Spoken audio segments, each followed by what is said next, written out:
Assalamualaikum warahmatullahi wabarakatuh. Perkenalkan, nama saya Sasi Kirana Anastasia. Perkenalkan, nama saya Nurtiara. Perkenalkan, nama saya Audiana Syafaraminta.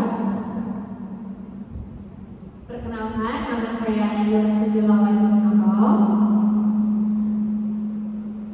Pada kegiatan hari ini, kami berempat akan membacakan atau memberikan pengertian penjelasan materi dari hubungan sumber daya alam dengan ilmu hukum.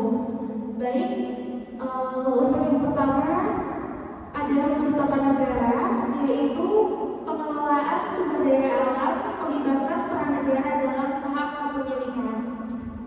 Makanya dari itu pengawasan dan regulasi dalam hal ini pemerintah memiliki kewajiban untuk mengelola sumber daya alam demi kepentingan masyarakat dan sesuai dengan konsentrasinya pengelolaan dan berkaitan dengan hak masyarakat atas lingkungan hidup yang sehat. Yang kedua ada hukum lingkungan. Di hukum lingkungan ada peranan penting yang mengatur dalam sumber daya alam ini secara berkelanjutan dan tidak merusak lingkungan, yaitu untuk mengatur tentang perizinan dampak lingkungan, sanksi dan pelanggaran-pelanggaran yang merusak alam akan diberikan sebagai sebagian denda. Dan untuk yang ketiga ada hukum agraria yang kita ketahui dalam tanah merupakan subjek hukum agraria. Kenapa? Karena hukum itu mengatur mengenai kepemilikan, hak pengelolaan, penggunaan serta pembagian sumber daya alam agraria seperti tanah, air, dan hasil bumi. Untuk materi selanjutnya akan dibacakan oleh Audrey. Baik, saya akan meneruskan penjelasan dari saya itu. Situ kan ada disebutkan hukum tata negara, hukum lingkungan, dan hukum agraria. Yang keempat itu ada hukum perdata, di mana sumber daya alam itu sering menjadi objek dalam perjanjian atau kontrak, baik dalam hasil jual beli, sewa maupun kerjasama. Misalnya kontrak pertambangan, perkebunan atau perikanan yang melibatkan SDA atau sumber daya alam itu diatur oleh hukum perdata. Dan kelima ada hukum pidana. Pelanggaran terhadap aturan penggunaan sumber daya alam seperti penambangan liar atau pembalakan liar dikenakan sanksi pidana. Hukum pidana yang bertujuan memberikan perlindungan terhadap kerusakan alam dan sumber daya alam melalui penggunaan hukuman bagi pelaku kejahatan lingkungan. Jadi kalau misalnya ada kejahatan di dalam sumber daya alam itu bisa terkena hukum pidana. Nah, melalui penegakan hukuman bagi pelaku kejahatan lingkungan. Yang keenam ada hukum ekonomi. Hukum ekonomi itu berhubungan erat dengan sumber daya alam karena pengelolaan dan eksploitasi sumber daya alam itu berkaitan dengan kegiatan ekonomi. Hukum ini itu mengatur hubungan antara bisnis negara dan pemanfaat sumber daya alam serta mekanismenya pasar dalam pengelolaannya. Baik, saya akan melanjutkannya. Terima kasih.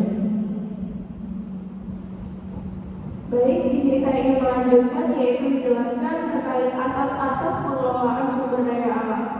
Asas pengelolaan sumber daya alam itu ada 6, yaitu 1. Asas kedaulatan negara.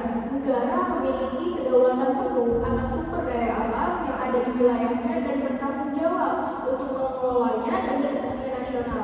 Yang kedua yaitu asas berkelanjutan.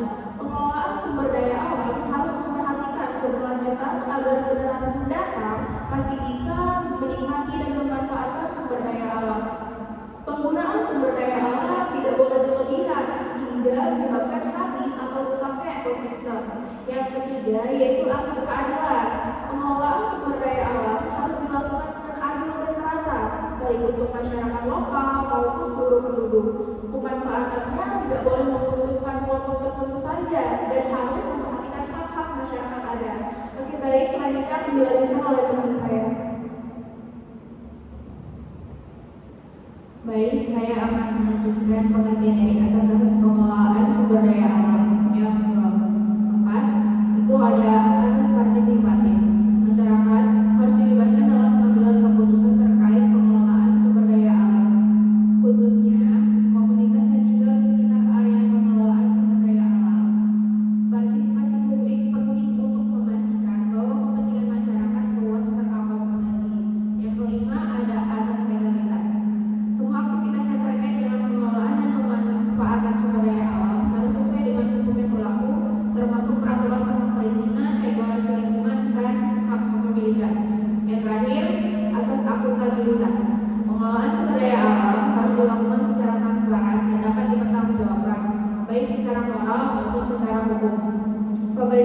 swasta yang terlibat harus menjalankan tanggung jawabnya secara terbuka dan jujur.